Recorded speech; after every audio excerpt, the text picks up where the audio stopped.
오늘부터 본격적인 추석 연휴에 돌입한 가운데 여야는 추석 밥상에 유리한 화두를 올리기 위해 분주히 움직였습니다. 자, 아무래도 이번 추석 밥상의 최대 화두는 이재명에 대한 구속영장 기각이 아닐까 싶은데요. 이런 가운데 추석을 하루 앞둔 오늘 추석 민심을 가늠해 볼 수 있는 여론조사 결과가 여럿 발표됐습니다.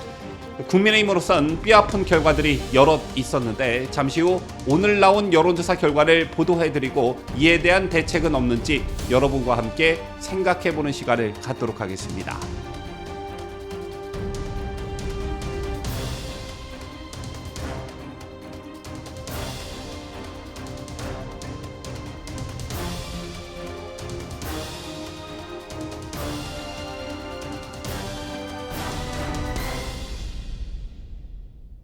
시청자 여러분 안녕하십니까? 뉴스데일리 베스트 민앵커입니다. 이재명 더불어민주당 대표의 구속영장 기각이 우파 진영에 커다란 충격을 주고 있습니다. 물론 구속영장 기각이 이재명이 가지고 있는 모든 혐의가 무죄다 이런 의미는 아니지만 구속영장 기각을 두고 마치 무죄 판결이라도 난 것 마냥 더불어민주당은 기세등등한 모습입니다. 자, 반면 국회에서 체포동의안이 가결되면서 당연히 구속영장이 발부될 줄 알았던 국민의힘이나 우파 진영은 큰 충격에 휩싸였습니다. 영장을 발부한 판사의 논리적 모순과 법리적 모순을 따져가면서 구속영장 기각의 부당함을 설파하고는 있지만 이재명을 중심으로 빠르게 결집되는 민주당과는 사뭇 분위기가 달라 보입니다. 또 이재명의 구속을 당연시했기 때문에 그간 이재명 없는 총선 전략을 염두에 둔 측면이 강했지만 이 전략도 모두 수정해야 하는 처지에 놓이게 됐습니다. 이런 가운데 추석 연휴에 돌입한 오늘 다수의 여론조사 결과가 발표됐습니다. 결코 국민의힘의 유리한 여론조사 결과는 아니었는데요. 자, 오늘 나온 여론조사를 먼저 보시고 이에 대한 대응책은 없는지 살펴보는 시간을 가져보도록 하겠습니다. 자, 우선 내년 총선과 관련한 여론조사입니다. YTN이 여론조사기관 엠브레인 퍼블릭과 함께 전국만 18세 이상 유권자 1,200명에게 물은 결과 내년 4월에 치러질 제22대 국회의원 선거에서 74.6%가 반드시 투표하겠다고 답했습니다. 국민 4명 가운데 3명이 내년 총선에서 반드시 투표할 의사가 있다 이렇게 응답했다는 것인데 내년 총선이 윤석열 대통령의 임기 중 마지막 전국 단위 선거라는 점에서 투표율은 높을 것이라는 게 대체적인 전망입니다. 자, 그 다음 어떤 정당에 투표할 것인지 물은 결과 더불어민주당이라고 응답한 비율이 38.9%로 가장 높았고 여당인 국민의힘은 29.8%였습니다. 이른바 적극 투표층에서도 더불어민주당에 투표하겠다는 응답자가 43.8%, 국민의힘 34.8% 순으로 나타났습니다. 약 10%포인트 국민의힘이 더불어민주당에 뒤지는 것으로 나온 것인데 참고로 서울 유권자들은 33.3%가 국민의힘에 35%가 더불어민주당에 투표하겠다고 답해 오차범위의 비슷한 수준을 기록했습니다. 반면 경기 인천 지역에서는 국민의힘 24.8%, 더불어민주당 44.8%로 큰 차이를 보였습니다. 참고로 총선과 관련한 여론조사는 그 적중률이 대선만큼 높지가 않습니다. 윤석열 대통령이 이재명을 제치고 당선된 지난 대선 결과를 보면 선거 전 마지막 여론조사에서 접전이 이루어진 상황이 고스란히 결과로 이어졌었지요. 대선 여론조사 공표가 금지된 이른바 깜깜이 기간에 들어가기 전 당시 윤석열 후보는 가상양자 대결 6개 가운데 5개에서 이재명 후보를 앞섰고 안철수 후보와 단일화를 가정하지 않은 조사에서도 6개 중 5개에서 윤 후보가 이 후보보다 우위에 있었습니다.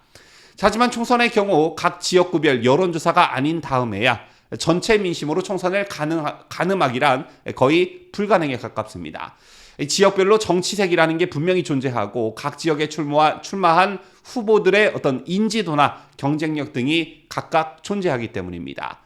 따라서 총선 6개월 전에 전국을 대상으로 하는 여론조사는 그 한계성을 지닐 수밖에 없는 것인데요. 다만 위기의식을 느낄 필요성은 있겠죠. 자, 오늘 발표된 다른 여론조사 하나를 더 보시겠습니다. 이번에도 리얼미터가 에너지경제신문 의뢰로 25일부터 27일까지 조사한 결과인데 정당 지지도에서 국민의힘은 36.2%를 기록했고 더불어민주당은 47.6%로 각각 집계됐습니다. 국민의힘 지지도는 전주보다 1.3%포인트 내렸고 민주당은 1.5%포인트 올랐습니다. 이것도 역시 약 10%포인트 차이가 나고 있습니다. 마지막으로 하나의 여론조사 결과를 더 보시겠습니다. 이번에는 전국지표조사로 불리는 4개 여론조사 기관이 공동으로 실시한 여론조사입니다. 추석 연휴 직전에 여론조사 기관 4곳의 공동 여론조사 결과를 보면 국민의힘과 민주당 지지율이 동반 상승한 것으로 나타났습니다. 이재명 구속영장 심사 전날인 25일부터 기각된 다음 날 27일까지 조사한 결과에 따르면 정당 지지율은 국민의힘 33%, 민주당 27%였습니다. 지지 정당이 없는 무당층은 무려 31%에 달했습니다. 직전 조사인 2주 전에 비해 국민의힘과 민주당은 모두 1%포인트씩 올랐고 무당층은 4%포인트 줄었습니다. 한편 정당 지지율에서 국민의힘이 민주당을 6%포인트 앞선 것과는 달리 내년 총선에 대한 인식, 즉 정부 견제론과 정부 지원론은 그 차이가 1%포인트에 불과한 초박빙이었습니다. 내년 총선에서 정부 여당을 견제할 수 있도록 야당에 힘을 실어줘야 한다는 정부 견제론에 공감하는 응답자가 45%였고 국정 운영을 잘하도록 정부 여당에 힘을 실어줘야 한다는 정부 지원론에 대한 공감 비율은 44%로 조사됐습니다. 자, 지금까지 추석을 하루 앞둔 오늘 발표된 여론조사 몇 개를 살펴봤습니다. 여론조사 회사별로 또 여론조사 방식별로 편차가 꽤 큰 편이기 때문에 어떤 여론조사 결과를 신뢰해야 하는지 난감한 측면이 있지만 좀 위기의식을 가져야 한다는 것에는 아마 많은 분들이 공감하고 계실 겁니다. 제재 총선까지는 약 6개월 정도가 남았습니다. 하루하루 다르게 급변하는 그야말로 다이나믹한 한국 정치라는 점에 비춰봤을 때 재른파 총선 변수는 여러 번 변곡점을 거치게 될 텐데요. 하지만 지금 이 시점에서 우리가 한번 생각해봐야 할 점은 분명 존재합니다. 지금부터 그 부분에 대해 설명을 좀 드려보도록 하겠습니다.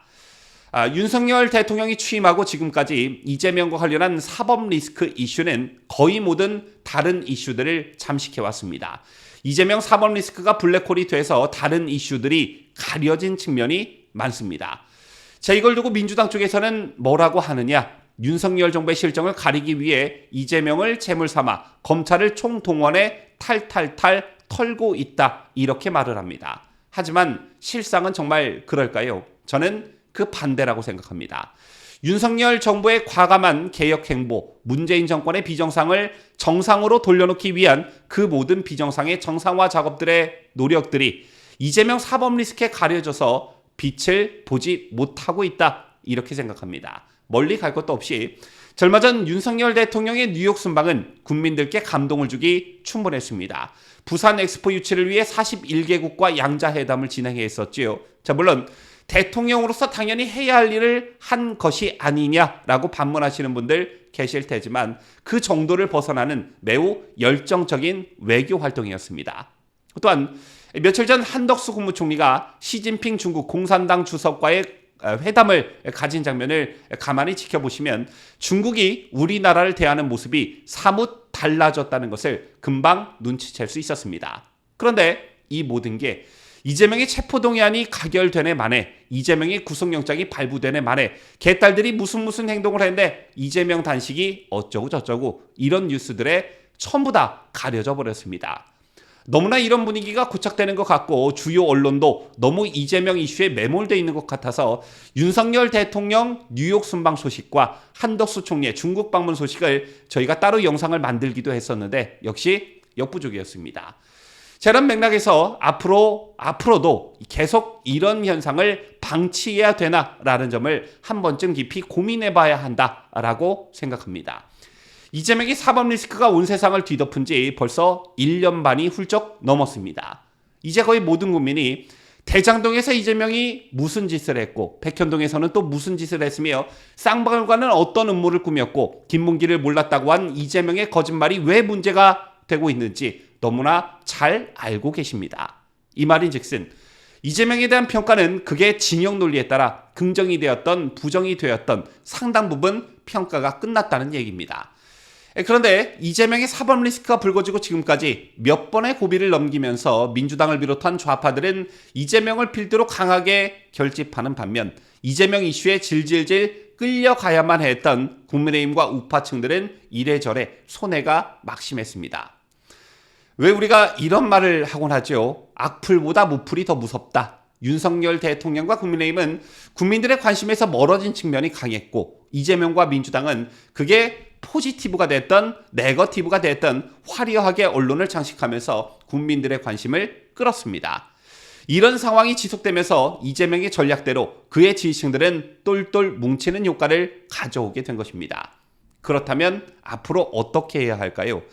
저는 전략 수정이 불가피하다고 봅니다. 아까 제가 이재명에 대한 국민들의 평가는 그게 좋은 쪽이든 나쁜 쪽이든 진영 논리에 따라 갈렸고 그 평가는 거의 다 끝났다고 말씀드렸습니다. 이 말인즉슨 이재명을 좋게 여겼던 국민이 앞으로 총선까지 이재명을 나쁘게 여기게 될 확률, 반대로 이재명을 나쁘게 여겼던 저 같은 사람이 앞으로 총선까지 이재명을 좋게 여기게 될 확률 거의 0%에 가깝다는 그런 얘기입니다.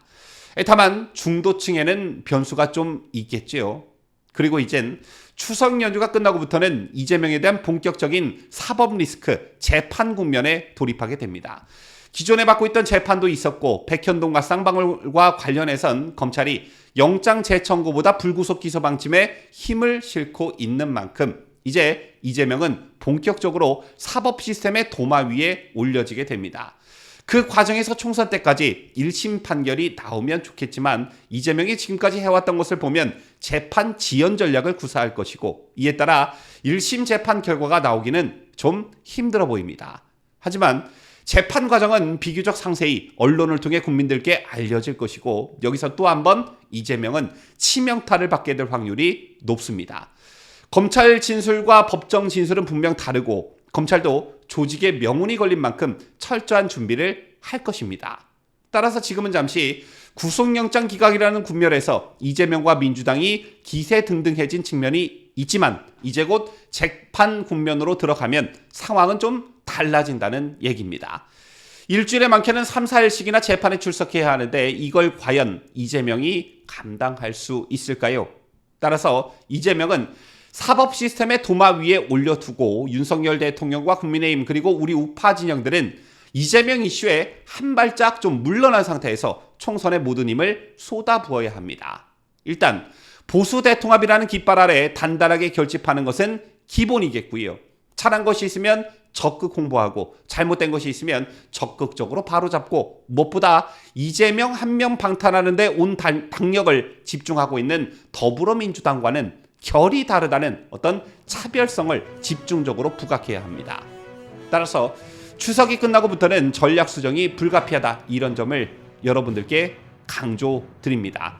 지금까지 저는 자유대한민국을 소화하는 뉴스데일리 베스트 민앵커였습니다.